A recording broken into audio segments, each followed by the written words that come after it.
Que reste-t-il d'un empire bâti de verre et d'acier lorsque le poison qui le menace est invisible? Imaginez un homme au sommet du monde. Julien était cet homme, un architecte dont le nom était synonyme de pouvoir, dont les tours défièrent le ciel d'une métropole scintillante. Ce soir-là, sous les lumières aveuglantes d'une cérémonie prestigieuse, il tenait dans ses mains la preuve de sa victoire sur la matière, un trophée froid et lourd, reflet de son propre visage triomphant. Il était le maître d'un univers qu'il avait lui-même dessiné, un rationaliste pur pour qui chaque problème avait une solution logique, une équation à résoudre. Mais dans la foule admirative, un regard, un seul, n'offrait pas la louange. C'était autre chose. Une pointe de glace, une envie si dense qu'elle semblait percer l'air, un venin silencieux qui se frayait un chemin jusqu'à lui. Il frissonna un instant, balayant cette sensation étrange comme une simple fatigue. Il ne le savait pas encore, mais ce regard venait de planter une graine dans le jardin parfaitement entretenu de sa vie. Le lendemain, le poison fleurirait. Pas en lui, mais dans ce qu'il avait de plus précieux, de plus pur, sa fille de 7 ans, Léa. La fièvre qui s'empara d'elle n'avait pas de nom, pas de cause identifiable. Les machines les plus sophistiquées restaient muettes. Les médecins les plus renommés avouaient leur impuissance. Tout ce que Julien avait construit, toute sa fortune, tout son génie, se brisait contre le mur d'une réalité qu'il avait toujours méprisée, celle de l'impalpable, de l'irrationnel. Soudain, ces gratte-ciels n'étaient plus des forteresses, mais des tombes de verre, et le silence dans les couloirs de sa villa panoramique devenait plus assourdissant que le fracas d'un immeuble qui s'effondre. Comment un homme qui a tout dompté peut-il combattre un ennemi qui n'a ni corps, ni nom, ni logique?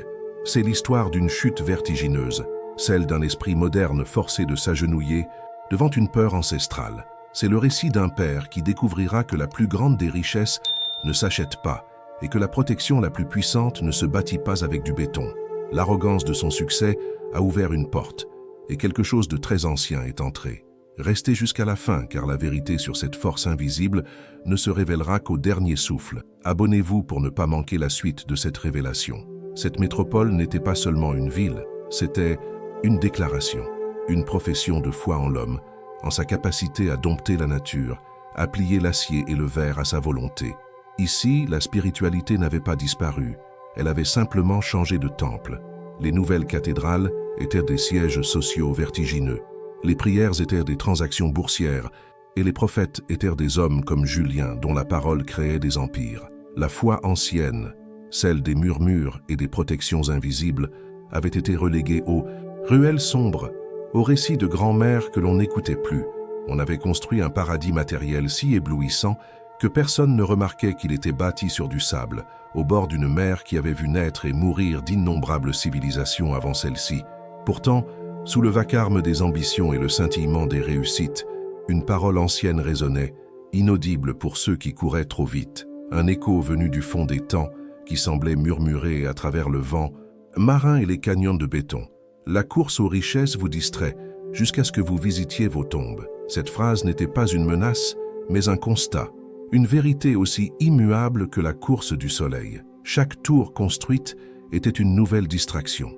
Chaque contrat signé un pas de plus loin de l'essentiel. La ville entière participait à cette course effrénée, oubliant que la ligne d'arrivée était la même pour tous, pour les rois comme pour les mendiants. Julien, plus que tout autre, était le champion de cette compétition. Il ne voyait pas que chaque étage ajouté à ses tours était un voile de plus sur son âme. Il ne sentait pas que le sol sous ses pieds, ce sol qu'il croyait avoir maîtrisé, était creux.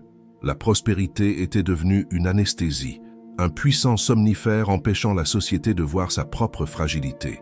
On célébrait la force de la structure sans jamais questionner la solidité des fondations spirituelles.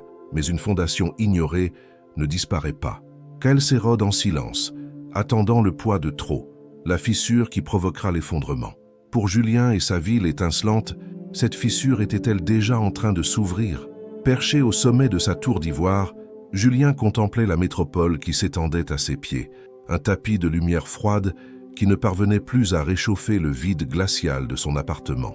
Chaque ligne épurée, chaque surface de marbre, chaque baie vitrée était un monument à sa maîtrise du monde, une preuve tangible de son pouvoir. Mais ce soir, cette perfection avait le goût de la cendre. Son empire, bâti pour impressionner les hommes, était impuissant face à la fragilité d'un petit corps brûlant de fièvre dans une chambre d'hôpital stérile. Son orgueil, cet allié de toujours qu'il avait porté si haut, se muait en tortionnaire, lui murmurant son échec. Lui qui pliait l'acier à sa volonté, était incapable de faire baisser la température de sa propre fille. Il était le roi d'un royaume. Inutile, un architecte dont les plans ne pouvaient rien contre la fragilité d'un souffle. Dans le reflet de la vitre, il ne vit plus le bâtisseur de monde, mais un homme terrifié, un père nu, face à une ombre qu'il ne pouvait nommer. Et si l'ennemi n'était pas dans le corps de sa fille, mais dans le reflet même de son propre succès. Le téléphone était collé à son oreille, sa voix un fil d'acier tendu de menaces et de promesses financières. Il parlait à un spécialiste de Zurich, un nom qu'on ne prononçait qu'à voix basse, un homme qui coûtait une fortune par minute. Dans l'asepsie glaciale de la suite privée, le bip régulier des moniteurs était la seule réponse au silence de Léa. Julien arpentait la pièce, un fauve en cage de verre, persuadé que chaque problème avait un prix, que chaque porte fermée pouvait être enfoncée par le bélier de sa volonté. Il tournait le dos à sa fille, concentré sur la conquête de la solution, aveugle à la véritable nature de la guerre qui se jouait. Soudain, un son, pas celui du moniteur, mais un gargouillement rauque venu du lit. Il se retourna. Le petit corps de Léa s'arqua violemment, ses yeux se révulsèrent, un spasme terrible la secouant comme une poupée de chiffon. Au même instant précis, un craquement sinistre déchira le silence. La baie vitrée qui offrait une vue imprenable sur son empire se fissura du sol au plafond, une toile d'araignée macabre s'étalant sur le verre blindé, comme si un poing invisible venait de frapper depuis l'extérieur. Les alarmes des machines hurlèrent, les infirmières se précipitèrent, mais Julien ne voyait que la fissure et le corps de sa fille. Ce n'était pas une coïncidence. C'était une signature, mais ce n'était que le début du véritable jugement. Le chaos est une symphonie stridente, le hurlement des moniteurs, les pas précipités des infirmières, les voix paniquées qui tentent de nommer l'innommable. Mais pour Julien, tout ce bruit s'estompe pour ne laisser place qu'à deux sons. Le battement affolé de son propre cœur et le chant funèbre du verre brisé. Il reste figé, le regard rivé sur la toile d'araignée qui défigure sa vue sur le monde, cette vue qu'il avait payé des millions pour posséder. Un médecin tente de le rassurer, parle de choc thermique, de défaut de fabrication, une explication logique pour un esprit qui ne l'est plus. Mais Julien n'entend pas. Il a vu la synchronisation parfaite entre le spasme de sa fille et le cri de la matière. Ce n'était pas une coïncidence, c'était une réponse, un avertissement venu d'un monde qu'il avait passé sa vie à nier. Les experts en bâtiment pourraient parler de tensions structurelles, mais Julien savait. Il savait que ce n'était pas la physique qui venait de parler. C'était un langage bien plus ancien. Mais que disait-il ? Il s'échappa de la chambre, laissant derrière lui le tumulte des blouses blanches. Il avait besoin d'air, mais l'air conditionné des couloirs était aussi stérile que ses certitudes, effondrées. Il marcha sans but, ses pas résonnant sur le linoléum immaculé, un son creux qui reflétait le vide béant qui s'ouvrait en lui. Pour la première fois de sa vie, le regret le submergea. Pas le regret d'une mauvaise affaire ou d'un projet raté, mais un regret plus profond, plus viscéral. Il revit le visage de Léa des années plus tôt, lui tendant un dessin qu'il avait à peine regardé, trop occupé par un appel important. Il se souvint de toutes les soirées où il avait choisi un dossier, plutôt qu'une histoire avant de dormir. Chaque brique de son empire avait été cimentée avec le temps volé à sa propre fille.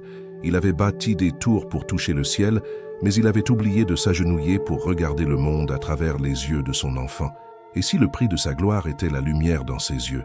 De retour dans son penthouse, le silence était une accusation. La ville scintillait à ses pieds, mais les lumières n'étaient plus des trophées. C'étaient des millions de témoins silencieux de son arrogance. Il ferma les yeux, mais les images affluèrent, plus cruelles encore. Les visages de ses concurrents écrasés, les sourires forcés des employés qu'il avait licenciés sans un regard, la main de son ancien mentor qu'il avait refusé de serrer après l'avoir trahi. Il avait toujours considéré ses actions comme des nécessités, le coût inévitable du succès. Mais maintenant, ses souvenirs n'étaient plus des archives classées, c'étaient des fantômes, des voix muettes, qui semblaient s'élever des fondations de ses propres tours pour lui demander des comptes. Chaque étage de son succès était construit sur le sacrifice de quelqu'un d'autre.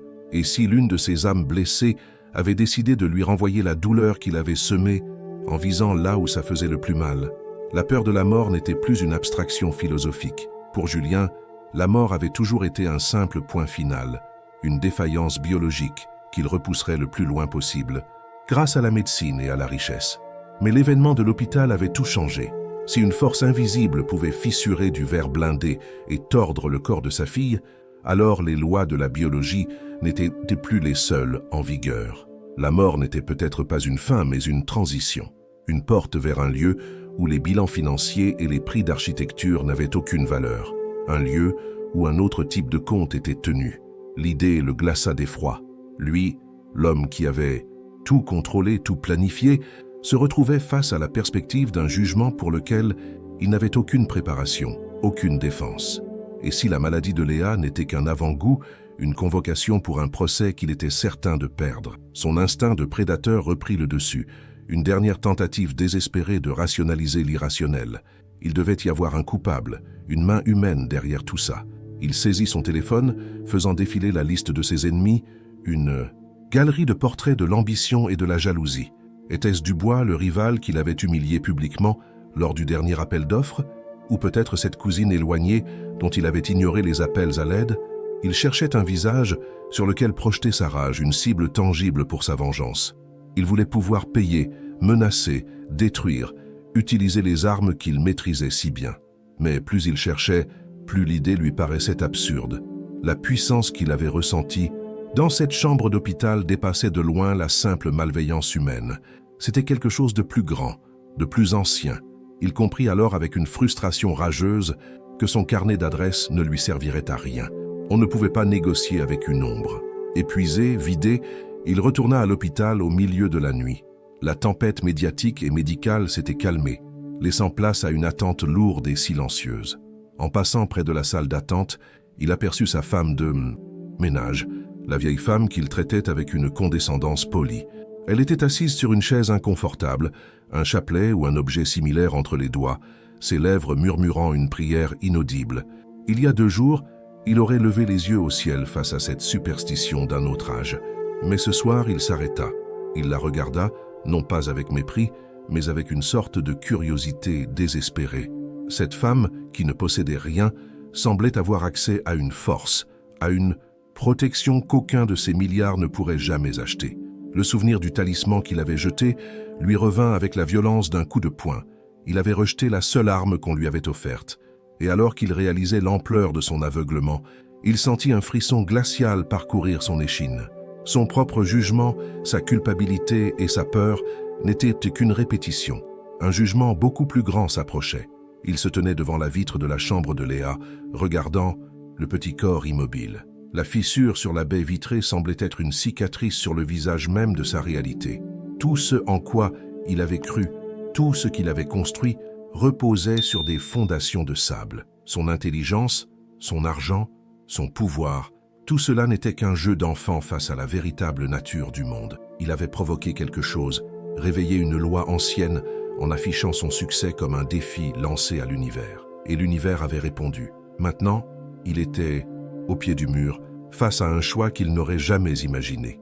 Continuer à se battre avec les outils brisés de son monde matérialiste ou s'abandonner à l'inconnu, à la fois humble et silencieuse de cette vieille femme priant dans un couloir. C'était un saut dans le vide, une reddition totale de son ego, la seule chose qui lui restait.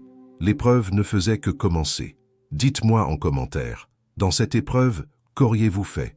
Le chemin vers la connaissance est pavé d'épreuves et, pour Julien, chaque pas était une descente plus profonde en lui-même. De retour dans son penthouse, l'opulence qui l'entourait était devenue un décor de théâtre macabre. Il ferma les yeux, espérant trouver le repos, mais son esprit devint une scène où se jouait son propre jugement. Il vit son trophée d'or, celui qui trônait sur son bureau, fondre comme de la cire, ses contours prestigieux se tordant en une grimace de métal en larmes.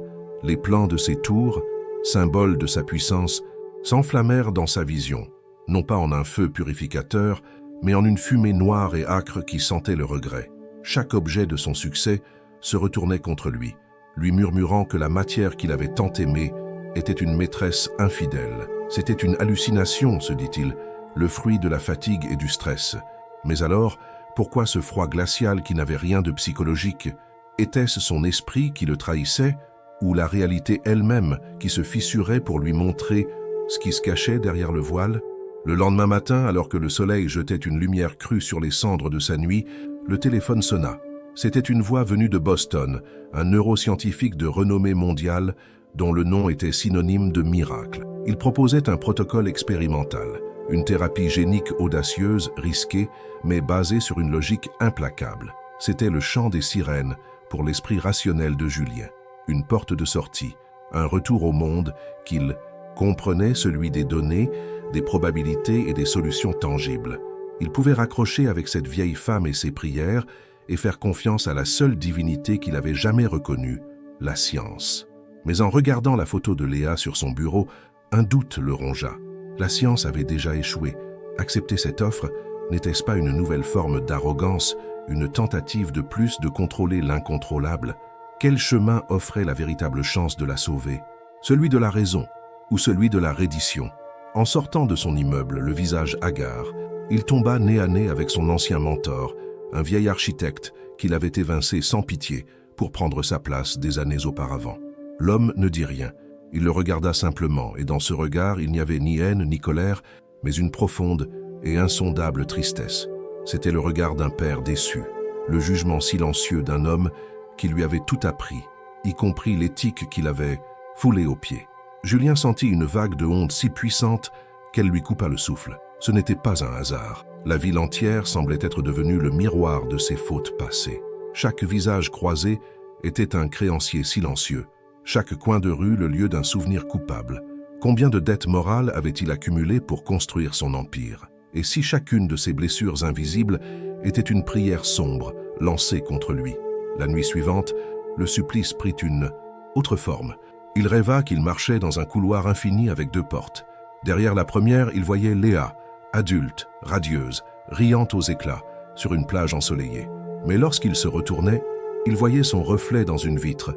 Il était en haillons, seul, dépouillé de tout ce qu'il avait construit. Derrière la seconde porte, sa tour la plus haute brillait, plus magnifique que jamais, son nom gravé en lettres d'or sur le fronton. Mais à l'intérieur, dans une chambre de luxe, Léa était là, vivante mais vide, ses yeux fixant un point invisible, une poupée de porcelaine dont l'âme avait été échangée. Le rêve lui posait une question brutale, un choix impossible. La vie de sa fille contre son héritage, son âme contre son empire. Quel sacrifice était-il prêt à faire pour la sauver? Il trouva la vieille femme de ménage dans la cuisine, polissant une pièce d'argenterie avec une lenteur rituelle. Sentant son tourment, elle leva les yeux et lui dit d'une voix douce, comme si elle parlait d'une évidence. Chaque homme naît avec une balance invisible dans son cœur. Chaque bonne action, chaque pensée humble met un poids de lumière sur un plateau. Chaque acte d'orgueil, chaque blessure infligée met une pierre sombre sur l'autre. Elle fit une pause, son regard fixant le sien sans le juger. Le malheur qui vous frappe, ce n'est pas une punition. C'est simplement que votre balance est devenue trop lourde d'un côté. L'univers essaie de retrouver son équilibre. Cette simplicité désarmante frappa Julien plus durement que n'importe quel sermon. Il ne s'agissait pas de Dieu vengeur ou de démon, mais d'une loi aussi fondamentale que la gravité. Quelle pierre devait-il poser sur le plateau de la lumière pour inverser le cours des choses? Julien se tenait maintenant seul face à la baie vitrée de son bureau, non plus celle de l'hôpital, mais la sienne, intacte. Dehors, la ville scintillait, indifférente. Les visions, les tentations, les jugements, silencieux. Tout cela n'était pas une attaque extérieure, il le comprenait maintenant. C'était un dialogue avec sa propre âme. Chaque épreuve était une question qui lui était posée sur ce qu'il valorisait vraiment. L'argent, le pouvoir, la réputation ou l'amour pur et désintéressé pour son enfant. Il avait passé sa vie à accumuler des richesses matérielles, pensant qu'elles le protégeaient, alors qu'en réalité, elles ne faisaient qu'alourdir le mauvais côté de la balance. Il devait faire un choix, un acte concret de sacrifice pour prouver qu'il avait compris. Ce n'était plus une question de survie, mais de rédemption. Quelle décision pèsera le plus lourd sur la balance éternelle? La chapelle abandonnée se dressait au sommet de la falaise comme un squelette de pierre, défiant la fureur du ciel. Le vent hurlait, arrachant des complaintes aux ardoises brisées, et la mer en contrebas frappait les rochers avec une violence apocalyptique. Guidé par la vieille femme, Julien pénétra dans la nef obscure. L'air était glacial, chargé d'une odeur de sel, de poussière et d'une sainteté oubliée. Il n'y avait ni or, ni faste, seulement la nudité de la pierre et le silence oppressant entre deux rafales de vent. La femme ne lui dit qu'une seule chose, sa voix un fil ténu dans la tempête. L'orgueil est une armure lourde. Pour combattre une ombre, il faut être nu. Agenouillez-vous. Julien hésita. S'agenouiller était un acte de soumission, un geste qu'il n'avait jamais fait pour personne. Mais en pensant au souffle fragile de Léa, il sentit son armure se fissurer. Lentement, avec la raideur d'un homme qui n'en a pas l'habitude, il plia les genoux sur le sol glacé. À cet instant, la porte de la chapelle claqua avec la force d'un coup de canon, le plongeant dans une obscurité presque totale. Le combat venait de commencer. L'obscurité n'était pas vide. Elle était vivante, dense, et elle respirait un froid qui n'avait rien de naturel. Julien sentit une présence s'approcher, non pas avec des pas, mais comme une marée de désespoir qui montait autour de lui. Ce n'était pas un monstre, ni un fantôme, mais quelque chose de bien pire, une conscience, l'entité de l'envie pure, une force primale née du premier regard de convoitise. Des murmures commencèrent à s'élever du sol, des murs, de l'air lui-même. Ce n'étaient pas des mots, mais des émotions brutes, la jalousie d'un frère, l'amertume d'un employé licencié, la haine silencieuse d'un rival vaincu. Il sentit le poids de chaque regard envieux qu'il avait attiré tout au long de sa vie, non plus comme des trophées de son succès, mais comme des chaînes invisibles qui s'enroulaient autour de son âme. La chapelle disparut, et il fut projeté dans une vision terrifiante, un tourbillon d'images où il n'était plus le spectateur, mais l'accusé. La force le forçait à voir la vérité, non pas avec ses yeux, mais avec la douleur de ceux qui l'avaient blessé. Le spectacle était insoutenable. Il vit des empires s'effondrer non pas sous le poids des armées, mais sous celui d'un simple regard empoisonné. Il vit des récoltes se flétrir sous le soleil, des familles se déchirer pour un héritage, des artistes de génie perdre leur talent, tout cela déclenché par l'étincelle sombre de l'envie. C'était une peste invisible qui traversait l'histoire, une loi cosmique aussi implacable que la gravité. Puis, la vision se resserra sur lui. Il se vit, triomphant, sur les podiums, son sourire arrogant se reflétant dans les yeux de ceux qui l'avaient écrasé. Il comprit avec une horreur glaciale que son ostentation n'avait pas seulement été une célébration de sa réussite, mais un appel, une provocation délibérée à cette force ancienne. Il avait nourri la bête avec son propre orgueil. Au cœur de ce chaos, une vérité aussi ancienne que le temps lui-même sembla résonner à travers les murs de pierre. Toute âme goûtera à la mort. Ce n'était pas la fin de la vie qui le terrifiait, mais le jugement qui l'attendait de l'autre côté. L'entité lui montrait le bilan de ses actes. Alors que la vision atteignait son paroxysme, une offre lui fut faite, non par des mots, mais par une certitude instillée directement dans son esprit. Deux chemins s'ouvraient devant lui. Sur le premier, il voyait Léa guérie courant vers lui, riant. Pour obtenir cela, il n'avait qu'à accepter sa nature. Il devait désigner une cible, un rival, et laisser l'entité de l'envie le détruire à sa place, perpétuant ainsi le cycle. Il deviendrait un maillon de la chaîne, un porteur conscient du poison. Sur le second chemin, l'image était floue, incertaine. C'était le chemin du sacrifice. Pour briser le lien, il devait renoncer à ce qui définissait son identité. Son projet le plus cher, la tour Phénix, le couronnement de sa carrière. Il devait l'annoncer publiquement, s'humilier, détruire de ses propres mains le monument de son orgueil. Le prédateur en lui hurlait de choisir la première voie, la voie du pouvoir. Mais le père, brisé et agenouillé sur la pierre froide, ne voyait que le visage de sa fille. Quel prix était-il prêt à payer pour son âme? « Prends-la » hurla-t-il dans le vide assourdissant, sa voix brisée par les larmes et la rage. « Prends la tour, prends tout, mais laisse-la. » Ce n'était pas une négociation. C'était une capitulation totale, un abandon de tout ce qu'il avait été. Au moment où ces mots quittèrent ses lèvres, la pression écrasante disparut. Un silence absolu tomba, si profond qu'il en était douloureux. Puis un craquement. Un unique rayon de lune, ou peut-être de soleil perçant un trou miraculeux dans les nuages, traversa le vitrail brisé au-dessus de l'autel. La lumière frappa le sol devant lui, dessinant une flaque laiteuse au milieu des ténèbres. La tempête, à l'extérieur comme à l'intérieur, s'était arrêtée net. Julien resta là, tremblant, vidé, à genoux dans la poussière illuminée. Il avait survécu à son jugement. Il avait fait son choix. Mais il ignorait encore si son sacrifice avait été accepté, et si, à des kilomètres de là, le souffle de sa fille était revenu. Ce qui allait être révélé dépassait l'entendement humain. Le silence qui suivit fut plus assourdissant que la tempête. Dans la chapelle abandonnée, la fureur du monde s'était tue, laissant place à un calme presque sacré, irréel.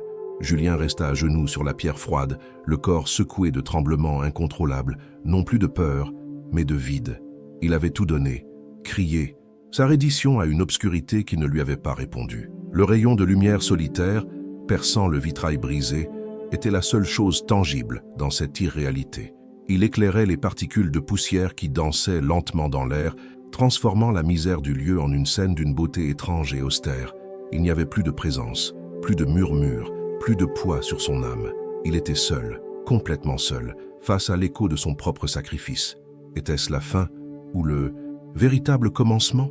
L'univers avait entendu son cri, mais avait-il accepté son offrande? Il se releva avec la lenteur d'un vieil homme, ses jambes engourdies par le froid et la position.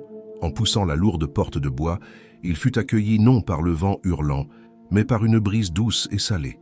Dehors, le ciel était lavé, d'un gris perle apaisé, et la mer, autrefois déchaînée, clapotait doucement contre les rochers en contrebas. La tempête était passée. Il regarda au loin la métropole, sa création, son royaume. Mais il ne la voyait plus avec les yeux d'un conquérant. Les tours n'étaient plus des monuments à sa gloire, mais de fragiles constructions humaines face à l'immensité de l'océan et du ciel. Il ne ressentait ni hâte, ni panique. Une étrange sérénité, celle d'un homme qui a tout perdu et qui n'attend plus rien, l'avait envahi. Il avait joué sa dernière carte, non pas avec intelligence ou pouvoir, mais avec un acte de foi désespéré. Le reste ne lui appartenait. Plus, il commença à descendre le sentier un pas après l'autre, vers une réponse qu'il était enfin prêt à accepter, quelle qu'elle soit. Les couloirs de l'hôpital n'avaient jamais paru si blancs, si artificiels. Le contraste avec la pierre ancienne et la vérité brute de la chapelle était saisissant. Chaque bip de machine, chaque conversation feutrée des infirmières lui semblait appartenir à un autre monde, un monde de certitude logique qu'il avait quitté pour toujours. Il marchait non plus avec l'arrogance d'un homme qui paie pour exiger des résultats, mais avec l'humilité d'un pèlerin.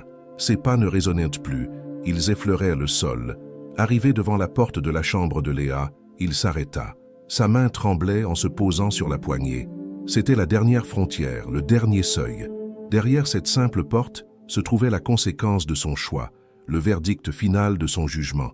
Allait-il trouver le silence d'une fin tragique ou le murmure d'une miséricorde qu'il ne méritait pas? Son cœur battait à tout rompre, non pas pour lui, mais pour la lumière qu'il espérait retrouver de l'autre côté. Il poussa la porte doucement. La pièce était baignée d'une lumière matinale douce qui filtrait à travers les stores. Le bip régulier des moniteurs était calme, rythmé. Et puis il la vit. Léa était assise dans son lit, le dos appuyé contre des oreillers. Ses yeux étaient ouverts, pas seulement ouverts, mais clairs, vifs, curieux.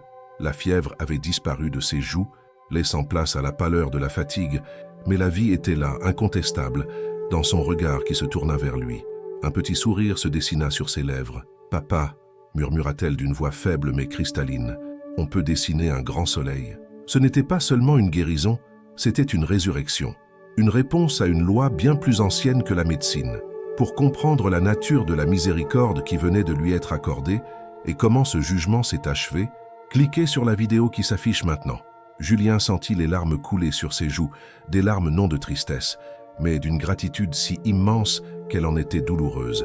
Il s'approcha du lit, son corps tout entier tremblant sous le poids de l'émotion. Il ne la toucha pas tout de suite, il la contempla, buvant la vision de cette lumière retrouvée. À cet instant, il comprit tout. Ce n'était pas un marché conclu avec les ténèbres. Il n'avait pas échangé une tour contre une vie. C'était plus profond. L'entité de l'envie se nourrissait de l'orgueil, de l'ostentation, de la supériorité affichée. En renonçant publiquement à son plus grand symbole d'orgueil, en s'humiliant, il avait coupé la source d'alimentation du mal. Il avait affamé la bête. Le poison n'avait plus de prise car il n'y avait plus de fissure dans laquelle s'infiltrer. Il n'avait pas vaincu une force extérieure, il avait guéri une maladie intérieure. La guérison de Léa n'était que le reflet de sa propre transformation. La tour Phénix était tombée en cendres dans son cœur, mais un père venait de se reconstruire sur des fondations que nul regard ne pourrait plus jamais ébranler. Le soulagement qui submergea Julien n'était pas une simple vague, c'était un océan. un tsunami de gratitude qui balayait les ruines de son ancienne vie, purifiant tout sur son passage. Chaque larme qui coulait sur son visage n'était pas un signe de faiblesse, mais le baptême d'un homme nouveau, un homme qui venait de comprendre que la plus grande des victoires n'est pas de construire, mais de savoir s'abandonner. Il avait affronté son jugement dans la solitude d'une chapelle battue par les vents, et il en était ressorti non pas indemne, mais guéri. Et vous, pouvez-vous imaginer vivre une telle épreuve aujourd'hui? Si le jugement, votre propre bilan personnel et spirituel, tombait ce soir sans prévenir, au milieu du bruit de votre vie, qu'y aurait-il sur la balance? Quelles seraient les pierres sombres, de l'orgueil et les poids de lumière de l'humilité? La question n'est pas une menace lointaine, elle est le miroir silencieux qui nous est tendu à chaque instant. Peut-être ne construisez-vous pas de gratte-ciel. Vos empires sont peut-être plus discrets, mais sont-ils moins solides? Pensez à ce penthouse intérieur que nous bâtissons tous, étage par étage. Chaque publication sur les réseaux sociaux en est une fenêtre soigneusement choisie pour offrir la meilleure vue. Chaque like est une brique de validation. Chaque nouveau follower une extension de notre domaine. Nous sommes les architectes de notre propre image, des Juliens à plus petite échelle, affichant nos succès, nos voyages, nos bonheurs, espérant l'admiration, mais récoltant souvent sans le savoir l'envie silencieuse. Nous polissons les surfaces de notre vie numérique jusqu'à ce qu'elles brillent, oubliant de vérifier les fondations. Sur quoi repose réellement votre construction? Sur la joie authentique ou sur le regard des autres? La fissure qui a brisé la vitre de Julien pourrait-elle apparaître sur l'écran de votre téléphone? Cette course effrénée à la visibilité, cette quête insatiable de reconnaissance, n'est-ce pas la même distraction qui a aveuglé Julien? Il courait après les contrats et les récompenses. Nous courons après l'engagement et la pertinence. Le bruit de son ambition couvrait le silence de son âme. Le flux infini de nos notifications couvre le murmure de notre conscience. La vie moderne est un jeu conçu pour nous empêcher de nous poser la seule question qui compte. Chaque nouvelle tendance, chaque drame éphémère, chaque objectif à atteindre est une invitation à regarder ailleurs, à ne surtout pas regarder à l'intérieur. On nous vend le succès comme une accumulation, alors que Julien vient d'apprendre qu'il est un dépouillement.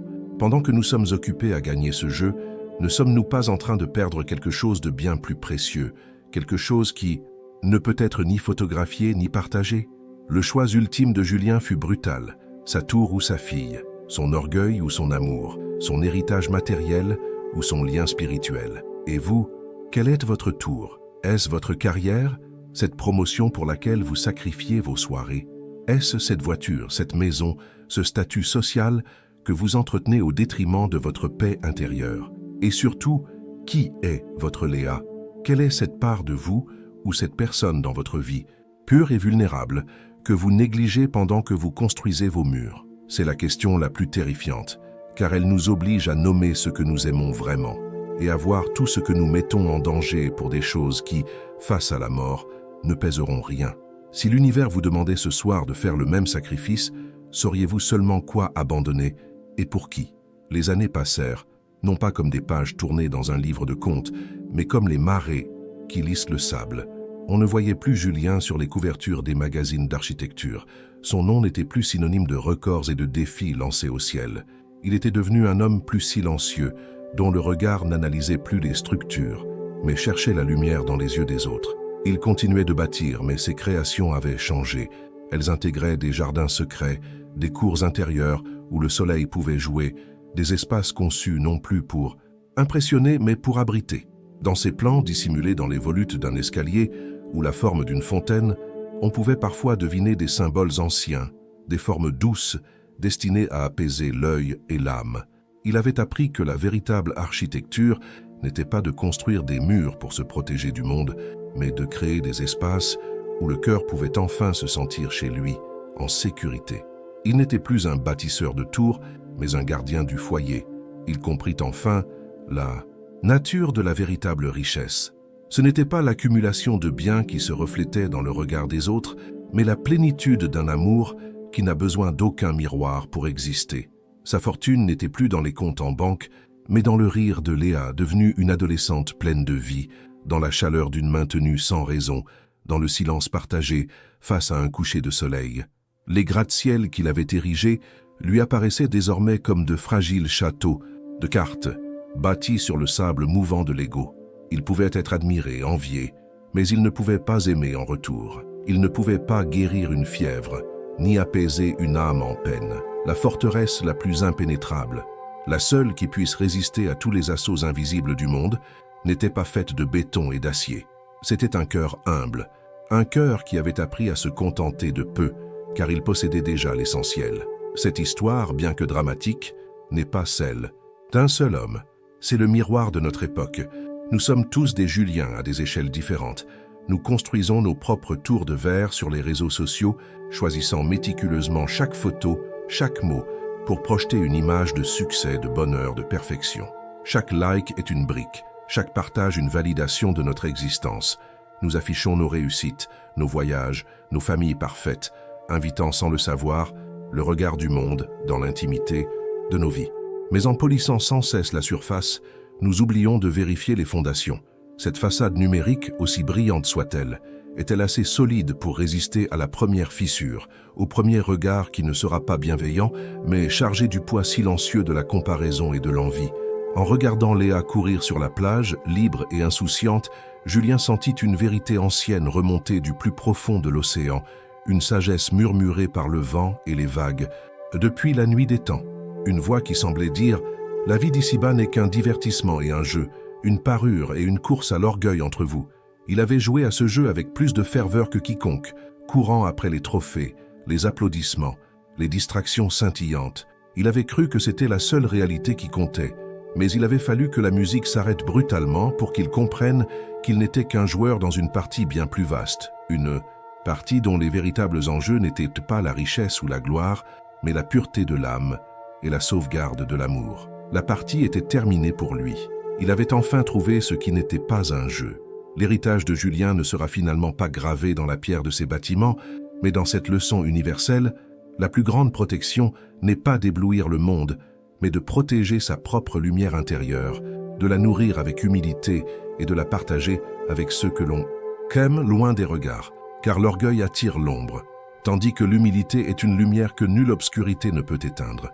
C'est la seule richesse qui ne craint ni le temps, ni l'envie, ni même la mort. Si cette histoire a résonné en vous, si elle vous a poussé à regarder vos propres constructions d'un œil nouveau, alors sa mission est accomplie. Abonnez-vous, partagez cette histoire pour qu'elle puisse éclairer d'autres chemins et poursuivez avec l'épisode suivant, l'homme qui a tenté de tromper la mort.